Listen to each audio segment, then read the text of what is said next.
Assalamualaikum warahmatullahi wabarakatuh. Perkenalkan, nama Strik Balafarizi dari kelas DA45A dengan NIM 160.121.3375 yang akan menjelaskan tentang tugas 2, yaitu beberapa karya pilihan. Yang pertama ada Starry Night, Patung Sphinx, penangkapan Pangeran Diponegoro, dan Ku Yakin Sampai di Sana.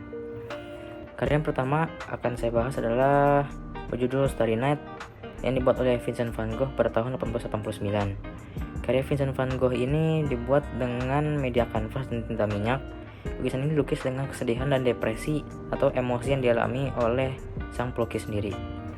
Karya ini memiliki nuansa damai pada keadaan malam di sebuah pedesaan dengan sebuah bintang-bintang. Ini adalah demonstrasi landscape yang bagus di mana terdapat suasana yang tenang, dipenuhi dengan bintang-bintang dan tebing yang tinggi berwarna hitam menambah estetika pada gambar ini sendiri. Vincent van Gogh menunjukkan rasa sedihnya pada sebuah lukisan ini.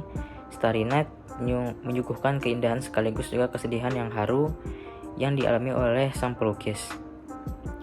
Karya yang berjudul penilaian yang bisa kita ambil dari karya Starry Night ini, yaitu di samping gambar yang memiliki sangat damai, sangat tentram, dan juga sangat indah, memiliki makna yang lain terhadap Vincent van Gogh sendiri atau sang pelukis, yaitu memiliki kesedihan dan juga depresi yang dialami oleh sang pelukis sendiri. Walaupun memiliki gambar yang sangat indah, tapi memiliki makna yang lain jika kita lebih mendalami makna dari gambar tersebut. Dan yang kedua, karya Patung Sphinx yang dibuat pada tahun 2558 sampai 2532 Masehi, yang dibuat pada masa pemerintahan Khafre dengan media pahat dengan tinggi 20 meter, panjang 73 meter, dan lebar 19 meter. Patung Sphinx ini terlihat seperti patung dari masa lampau yang melindungi piramida. Besar patung ini yaitu memiliki 20 meter, panjang 73 meter, dan lebar 19 meter. Dengan patung yang sangat besar ini menunjukkan suasana atau gambaran yang menyeramkan sekaligus gagah, seolah sedang menjaga dan melindungi sesuatu. Karya ini memiliki bentuk yang cukup menarik karena yang memiliki bentuk separuh hewan dan manusia, dan ini mempunyai kesan yang membuatnya menjadi satu kesatuan seperti binatang mitologi dari masa lampau. Gambaran bentuk patung Raja Raksasa Sphinx ini melambangkan keagungan Firaun yang menggabungkan kekuatan seekor singa dengan kebijaksanaan seorang manusia. Dan penilaian yang bisa kita ambil dari patung Sphinx ini, karya ini cukup simpel dan mudah untuk dimengerti dengan bentuk badan hewan dan wajah manusia yang tidak terlalu rumit.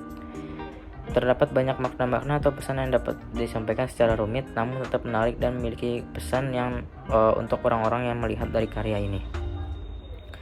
Selanjutnya karya nomor 3, yaitu penangkapan Pangeran Diponegoro yang dibuat oleh Raden Saleh, yang dibuat pada tahun 1857. Lukisan penangkapan Pangeran Diponegoro ini memiliki penggambaran tentang ditangkapnya Pangeran Diponegoro oleh Letnan Jenderal Belanda pada tahun 28 Maret 1830. Lukisan ini dibuat oleh Raden Saleh dengan media cat minyak dan kanvas. Lukisan penangkapan Pangeran Diponegoro ini memiliki konsep realisme dan dilihat dari dilihat dari penggambaran tokoh, gambar, juga lukisan berdasarkan kisah nyata. Juga pemilihan warna yang digunakan memiliki proporsi dan keseimbangan yang menarik serta menjadi salah satu bahan keindahan karya ini. Pada tokoh Diponegoro yang ditangkap di depan jenderal di Belanda memiliki pose badan yang menantang, seperti memiliki sebagai kesamarataan antara orang pribumi dan juga Belanda. Sementara di sisi lain, orang-orang Belanda memiliki kepala yang besar untuk menggambarkan seperti sifat angkuh, besar kepala, sombong, dan rakus oleh pemerintah Belanda. Yang dimana sebenarnya gambar dari penangkapan Pangeran Diponegoro ini seperti gambar balasan yang ditujukan oleh seniman Belanda yang menunjukkan gambar merendahkan rakyat Indonesia, dan akhirnya Pangeran Diponegoro membuat gambar ini sebagai bentuk gambar yang sebenarnya terjadi dan seperti melawan apa yang dibuat oleh orang pelukis Belanda tersebut. Dan penilaian bisa kita ambil, nilai-nilai bisa kita ambil dari gambar penangkapan Pangeran Diponegoro ini, yaitu dari penangkapan Pangeran Diponegoro oleh Raden Saleh ini merupakan salah satu contoh nasionalisme Asia dengan menggambarkan perlawanan masyarakat terhadap orang-orang Belanda. Makna-makna yang tersirat di dalam lukisan ini menjadi sebuah ciri khas dari Raden Saleh yang di setiap gambarnya atau setiap lukisan karya-karyanya memiliki makna yang berbeda-beda, dan penangkapan Pangeran Diponegoro ini adalah salah satu contohnya.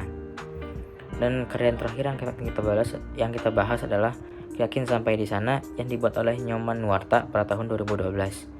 Bentuk karya Aku Yakin Sampai di Sana memiliki arti semangat dan menggambarkan arus perjuangan yang dahsyat melalui semangat dan kerja keras hingga pada tujuan akhir yang lebih baik.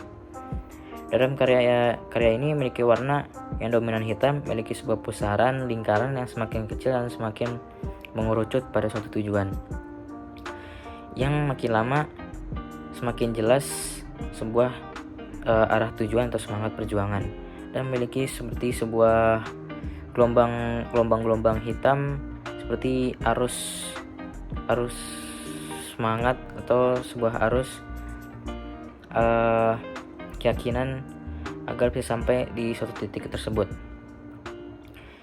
Lukisan ini untuk kawan-kawan revolusi yang tidak hanya sembarangan menggambarkan untuk gelombang pusaran yang memiliki arti, yaitu semangat juang, arus perjuangan, dan semangat kerja keras hingga pada tujuan akhir yang lebih baik. Pahatan ini mencerminkan pancaran inspirasi bagi ketahanan budaya yang terus menggelora sepanjang masa. Penilaian yang kita ambil dari karya ini, dari Yakin Sampai di Sana, yaitu cukup sederhana. Pahatan yang cukup sederhana memiliki arti yang sangat dalam tentang semangat perjuangan dan kerja keras. Yang terdapat pada karya ini juga menjadi sebuah semangat Indonesia yang terus maju hingga saat ini. Saya kira hanya itu saja yang bisa saya sampaikan dengan 4 karya yang saya pilihan yang ini. Semoga penyampaian cukup jelas dan bisa dimengerti, dan untuk kurang lebihnya saya mohon maaf. Wassalamualaikum warahmatullahi wabarakatuh.